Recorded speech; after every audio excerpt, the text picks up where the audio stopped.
A continuación, salud renal y reumatología.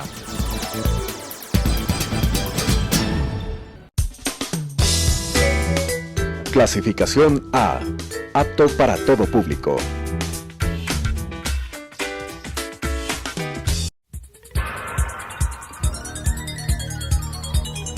Las opiniones vertidas en este espacio por la producción y dirección del programa son de exclusiva responsabilidad de sus autores y de quienes intervienen en ellos.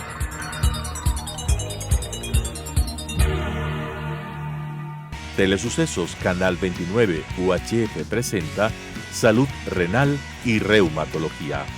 Tratamiento integral, preventivo y curativo de enfermedades renales y reumatológicas con la conducción de las doctoras Belia Meléndez y Cristina López. Salud renal y reumatología. Buenos días amigos, gracias nuevamente por acompañarnos en este programa de Salud Positiva. Somos la doctora Cristina López y la doctora Belia Meléndez.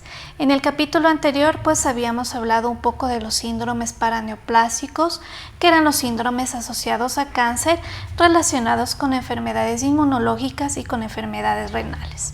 Pues vamos a seguir dando paso a la segunda parte de este programa. Bueno, bienvenidos. Hoy vamos a tratar un poco de la asociación entre las enfermedades que se debutan como una patología inicial en los riñones y que se asocian también a neoplasias.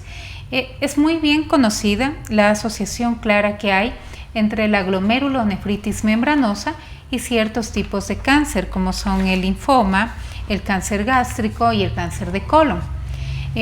Muchas veces los pacientes, cuando buscan al nefrólogo o al médico, son por síntomas inespecíficos. En este caso, la hinchazón es un síntoma como centinela por el que buscan al médico, y dentro del estudio de esta hinchazón muchas veces se descubre esta patología que nosotros llamamos síndrome nefrótico, y que toca buscar qué está causando el síndrome nefrótico.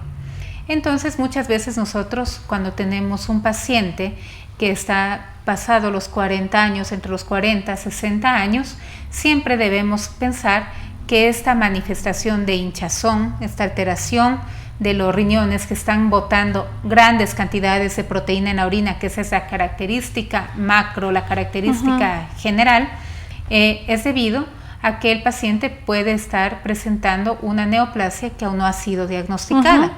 Entonces, siempre dentro del estudio de las glomerulopatías que se denominan, nosotros también hacemos un estudio de tamizaje de neoplasias. Más aún si es un síndrome, una nefropatía membranosa, que clásicamente se asocia a tumores de colon, tumores de estómago y linfomas. No quiere decir que todo paciente con una glomerulopatía membranosa tiene cáncer, pero nosotros debemos obligatoriamente hacer los estudios correspondientes para descartar. Si logramos descartar que tiene una neoplasia, podemos nosotros iniciar el tratamiento agresivo inmunosupresor sin mayores riesgos, sin riesgos adicionales. Si no realizamos el tamizaje adecuado, el tratamiento inmunosupresor, en lugar de ser un alivio para el paciente o de causarle mejoría, va a causarle mayores complicaciones porque puede hacer que se sobreexprese el tumor que el paciente tiene, ¿no? Aquí nombras algo muy interesante. Hay enfermedades en las que es necesario dar altas dosis de corticoides. Exactamente. Y esos corticoides hay tumores que los dispara. Exactamente. Entonces, por eso es importante, no solo con los corticoides, sino con otro tipo de medicación como la ciclofosfamida, el rituximab, que al alterar la respuesta inmunológica por la dosis que damos, hace que el tumor, en vez de estar controlado o de manifestarse en forma paulatina como lo está haciendo, tenga una sobreexpresión y se manifieste rápidamente como de una forma más agresiva. Muy abruptamente. Entonces, nosotros cuando tenemos un paciente en el que diagnosticamos síndrome nefrótico, o sea que está perdiendo grandes cantidades de proteína en la orina, aparte de pedir la biopsia renal, que obviamente nos ayuda muchísimo para saber qué tipo de glomerulopatía es, también nosotros necesitamos solicitar estudios endoscópicos, sobre todo una endoscopía alta para ver estómago y la endoscopía baja, que es la colonoscopía, para que nos brinde información. Y podemos pedir algunos marcadores tumorales adicionales para hacer tamizaje también de cáncer de próstata y más los exámenes completos que se pide, incluidos los virales, que también pueden desencadenar este tipo de respuesta, ¿no? Bueno, pero ¿cómo es el típico caso de estos pacientes, no? Bueno, como ya nos ha pasado, el típico paciente que no tiene ninguna sintomatología previa y que en el transcurso de 2-3 meses empieza a presentar hinchazón de las extremidades. Esa es la forma típica que nosotros recibimos, porque el paciente acude al médico por la hinchazón, que es lo que le molesta, lo que ve, lo que afecta a la parte estética. Entonces hemos tenido casos, ¿no?, que han llegado el paciente, está con hinchazón, nosotros pedimos exámenes y lo primero que nos llama la atención es la alta cantidad de proteínas en la orina. A partir de eso surgen los estudios. Hemos tenido pacientes que, claro, hemos diagnosticado una glomerulopatía membranosa, que es la clásica que se asocia a tumores, y luego en el tamizaje hemos encontrado tumores gástricos. Es decir, te entiendo que el tumor gástrico fue el primario. Claro, o sea, el que está desencadenando la enfermedad es el tumor, que está haciendo que se altere la respuesta inflamatoria, y eso afecta a los riñones, y los riñones pierden proteínas, entonces nos produce un síndrome, que es el síndrome nefrótico, pero la causa base es el tumor. ¿Ya? Ahora, en el otro contexto puede ocurrir algo distinto, pero dentro de la misma enfermedad. Me explico un poco. El paciente tiene síndrome nefrótico, hemos realizado todos los exámenes, sale que es una alteración de los glomérulos, una enfermedad primaria, no tiene ningún cáncer, ninguna inmunológica, ninguna enfermedad viral, y comenzamos el tratamiento. Pero muchas veces este tratamiento que nosotros damos, que es agresivo, con corticoides dosis altas e inmunosupresores dosis altas, hace que se exprese un tumor que previamente no tenía, y también se asocia de esta manera, pero al revés. O sea, la glomerulopatía y el tratamiento que hicimos desencadenó que se exprese un tipo de cáncer. O puede ser el contrario, que fue el primero que mencionamos, que el cáncer que tenía desencadena un síndrome nefrótico y que de esa manera llegamos al diagnóstico. Al diagnóstico. Ya, entonces, siempre que nosotros tenemos un síndrome nefrótico en personas de mediana edad, de 40 a 60 años, es importantísimo hacer un tamizaje completo también para cáncer e infecciones crónicas. Y recuerda el paciente que tuvimos del lupus like. Ya, ese ya es otro caso. Ese es otro caso, pero también similar en el contexto de presentación. Paciente joven, me parece que tenía 27 años, si mal no recuerdo, que también viene por hinchazón de las piernas. Se le recibe, se le hacen los exámenes y efectivamente tiene una pérdida importante de proteínas en la orina. Pero es sin un antecedente claro, no tenía nada, ningún antecedente de importancia que nos haya llamado la atención ni que nos haya mencionado el paciente.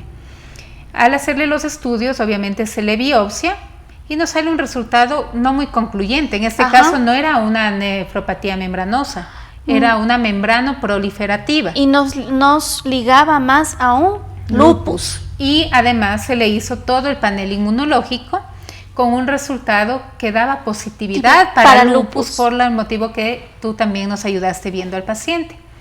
Entonces, en este contexto, el paciente es diagnosticado de una glomerulopatía secundaria a lupus. Entonces él inició el tratamiento, pero a los 3 meses el paciente, en vez de mejorar, empeora.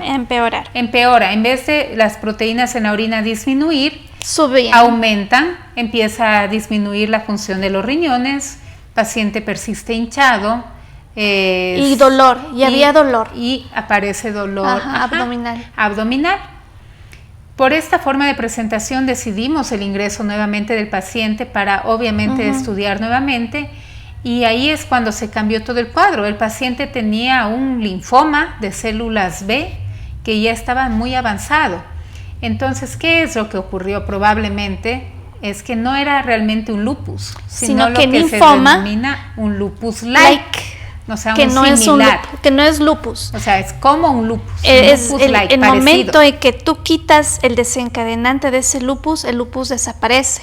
Exactamente, entonces fue un cuadro confuso, porque también, como ya les hemos mencionado, las enfermedades inmunológicas son difíciles de diagnosticar, se presentan de formas muy distintas, diversas, muchas se caras, disfrazan, tienen muchas caras.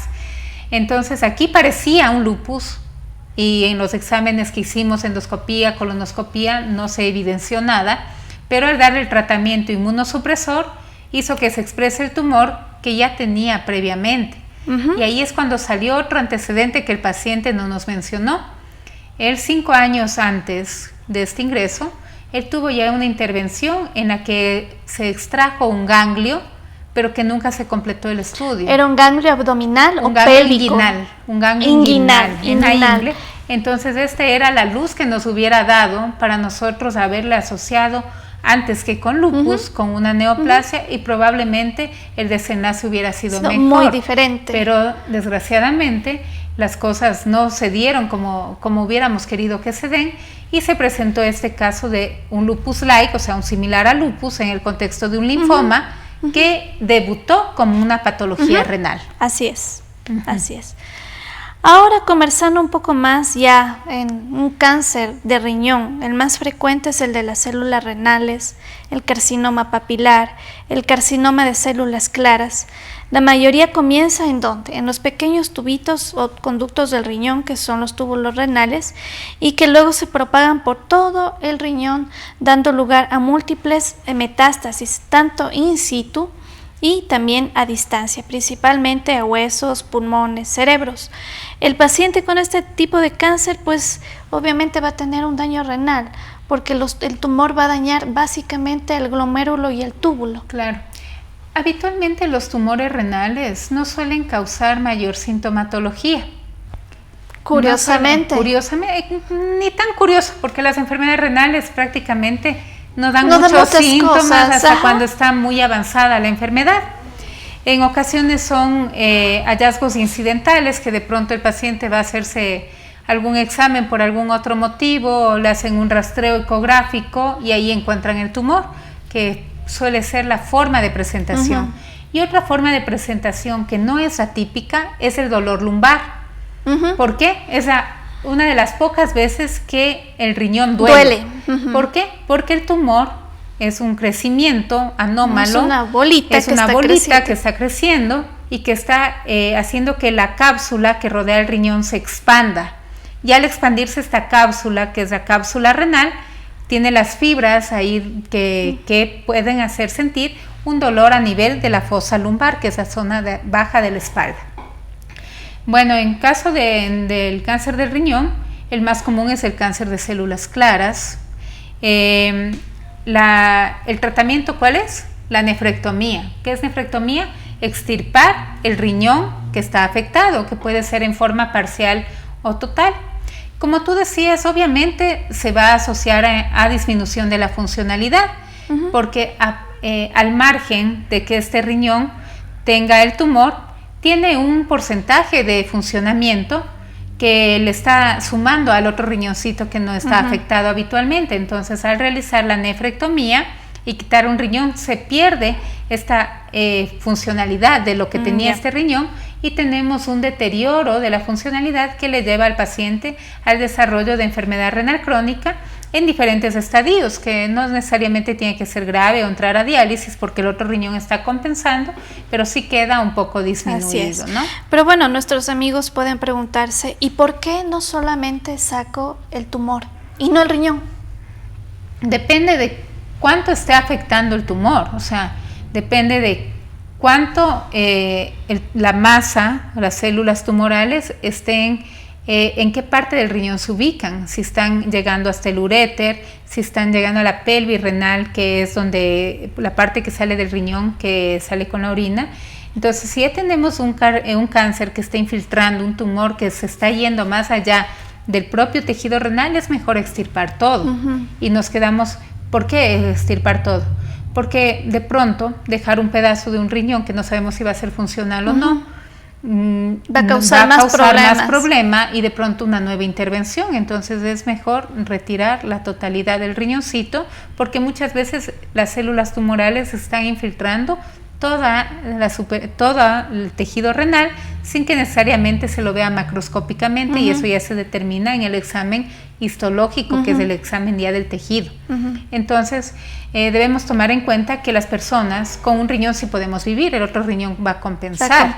Si bien es cierto, en un paciente adulto no va a realizar la compensación al 100% porque ya no puede generar más filtros, más nefronas, pero va a compensar y puede el paciente vivir sin mayores problemas. Pero claro, obviamente debemos siempre estar conscientes de que tiene un riñón menos, pero siempre también los urólogos, que son quienes realizan la intervención, realizan el estudio histopatológico, el seguimiento y los exámenes de extensión para ver si hay metástasis, que las más comunes son a nivel pulmonar, que suele ser la mayor afectación que da.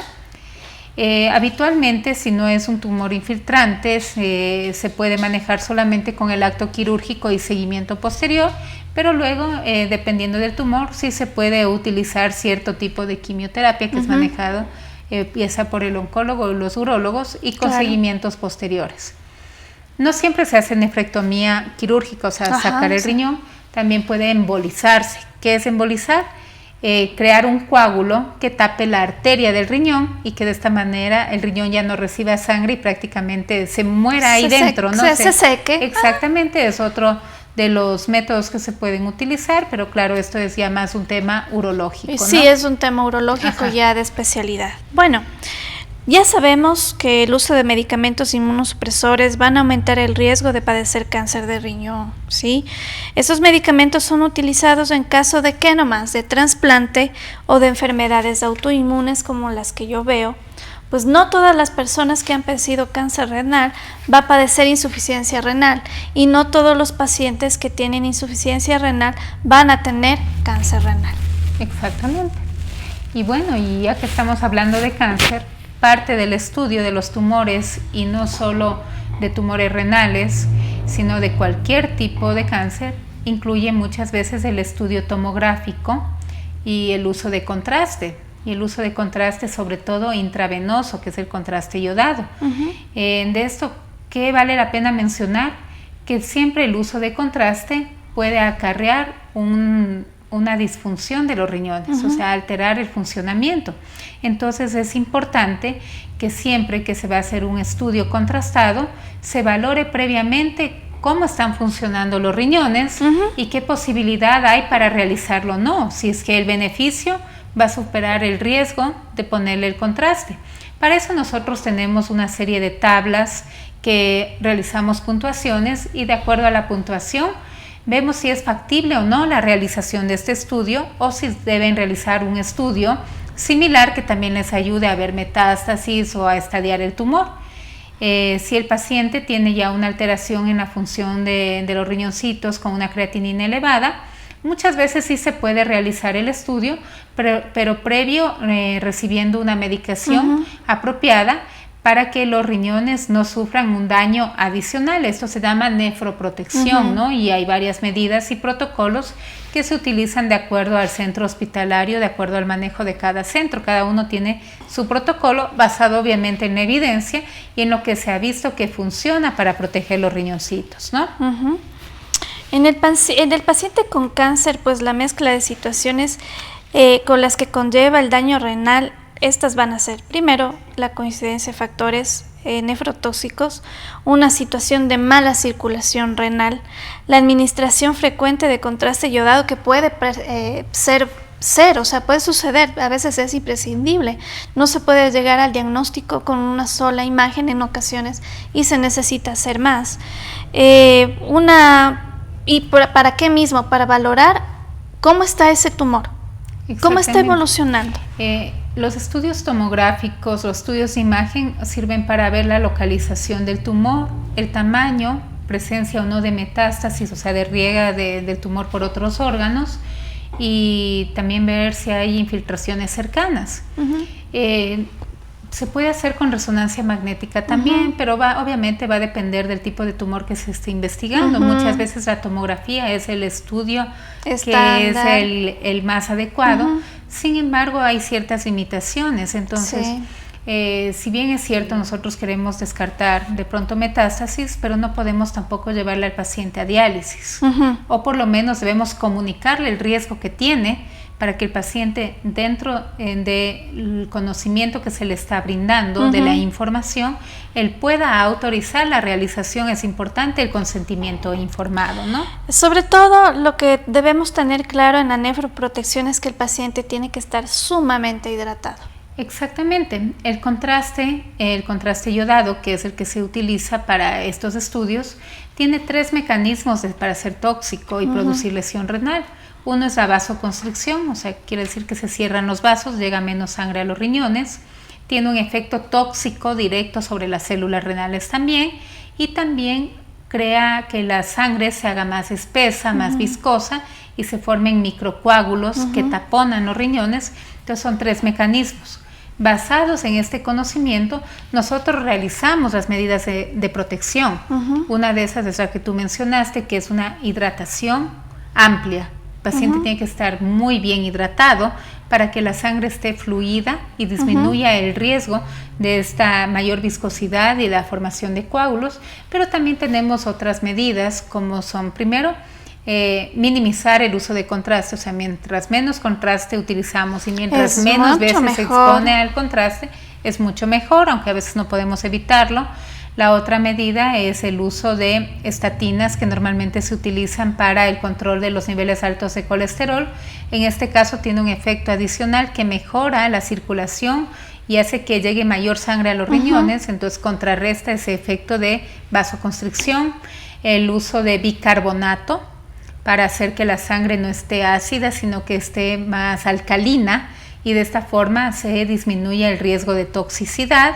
Y también es controversial el uso de N-acetilcisteína, que si bien es cierto, en algunos estudios nos dice que no tiene ningún beneficio, otros que sí. Otros nos dicen que sí, y al final no tiene efectos adversos en el paciente, entonces se puede usarlo sin mayor problema, con un beneficio evidente, ¿no? ¿Y tú tienes algún criterio para decir definitivamente usted no puede hacerse un contraste? Sí, exactamente. Cuando la puntuación de la escala que nosotros realizamos es una puntuación alta, con más de 12 puntos, es un paciente que tiene alta probabilidad de desarrollar una insuficiencia renal aguda y de inclusive entrar a diálisis y no salir, lo que aumenta muchísimo la mortalidad. Y también pacientes que están cursando con una insuficiencia renal aguda en el momento que requieren el contraste, porque ya tienen un estrés en el riñón. Ya está lastimado.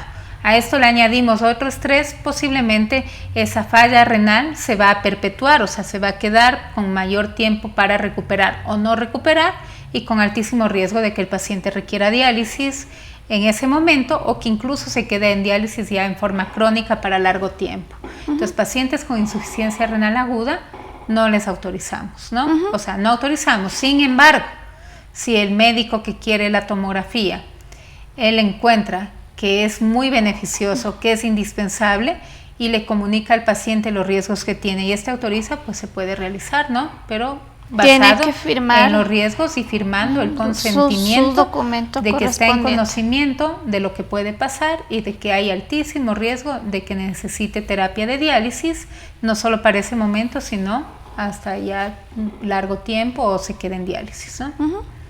Bastante interesante lo que nos has comentado, nos has hecho una manera muy didáctica y muy clara, ¿no? Además, algo que es importante es que hay que conocer es que la diálisis no limpia el contraste. O sea, una vez que ya se ha producido esto que se llama nefropatía por contraste, no hay forma de tratarla. O sea, nos toca esperar que los riñones se recuperen, sí se recuperan, pero la diálisis no es un tratamiento para la nefropatía de contraste. Bueno, eso es todo por hoy, lo que hemos podido compartir. Esperamos que haya sido de su agrado. Nos veríamos en el próximo programa. Muchas gracias. Las opiniones vertidas en este espacio por la producción y dirección del programa son de exclusiva responsabilidad de sus autores y de quienes intervienen en ellos.